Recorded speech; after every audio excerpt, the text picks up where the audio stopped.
we have to acknowledge that machismo has been plaguing Latino culture for such a long time. My mother slapped my best friend because he was crying over a breakup. What the fuck? Like, that sucks. You need to let that shit out. Alright. Sit over here. What's up, guys? What do you want? So I brought you guys all here to talk about vulnerability when it comes to men. As you know, I threw you guys in a video about saying I love you. Yeah. And it stemmed from a conversation of us in a meeting talking about what it is to be vulnerable in a man. How do we deal with affection, or how we deal with heartbreak, where usually when things like that happens, we just keep it all internally and not necessarily express it. Part of it is also like we need to differentiate between what is masculinity and what is toxic masculinity. Right. And I think that's part of the issue is like, you know, we're still men, we do manly things, but at the same time, some of it we have to acknowledge that machismo has been plaguing Latino culture for such a long time. And I think that's something that needs to be addressed. And there are ways to address that without having to take away from our masculinity. So. Latino men, we grew up in households that showing vulnerability is a sign of weakness. Yeah. You know, that for me, I relate vulnerability as weakness, and it has affected my past relationships. They're like, yo, you're not vulnerable, is because when I do, I get uncomfortable and I close myself off. I remember in college when my abuelita died, my instinct was not to cry, was not to show emotion. My instinct was to shut off, go stoic.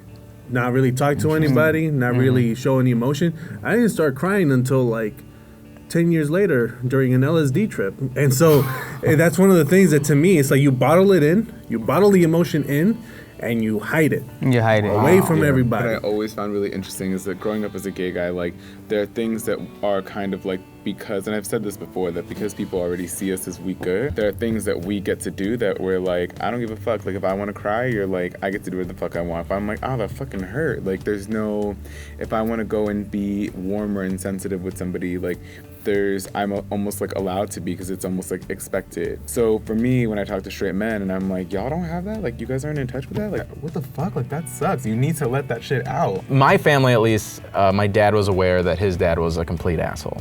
So it's like, how do I become a little better? But I can only be so much better based off how I grew up.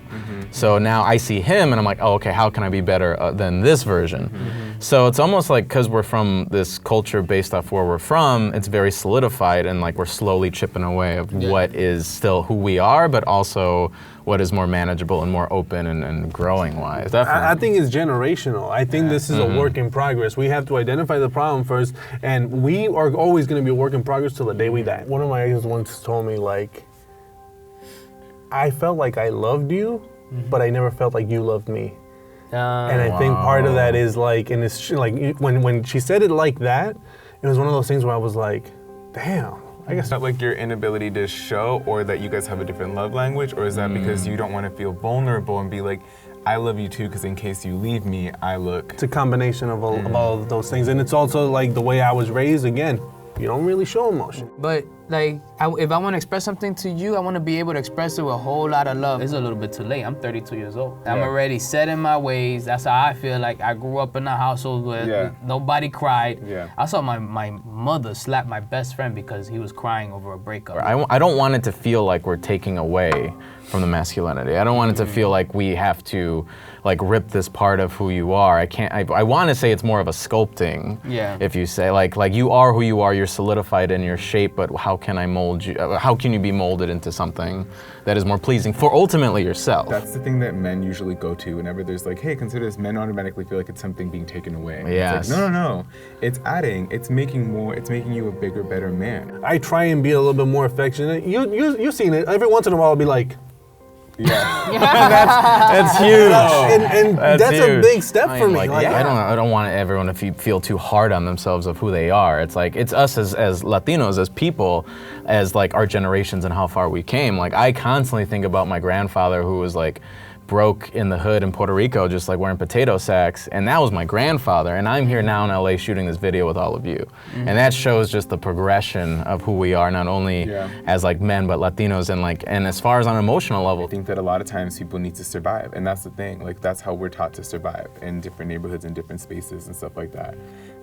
But if you find that you're in a space where you can actually, where you don't have to be a dick, like, and like you're strong enough to not be a dick, or you're, and like again, like you can teach other people, then do it. I think it's passing on those good qualities down to the next generation. That letting people know, you know what, it's okay to cry, it's okay to be a man, and it's okay to be vulnerable, and it's okay to show emotion. Yeah. This conversation that exists, it's great that it is, and it'll be on the internet forever. And it's just a drop in an ocean that hopefully creates a way for someone that may watch it or feel it. I love you. Come and say I love you. Oh, yeah, we'll do that. We'll do that. Arm around. There we go. There we go. All right. We'll get up and hug and walk off.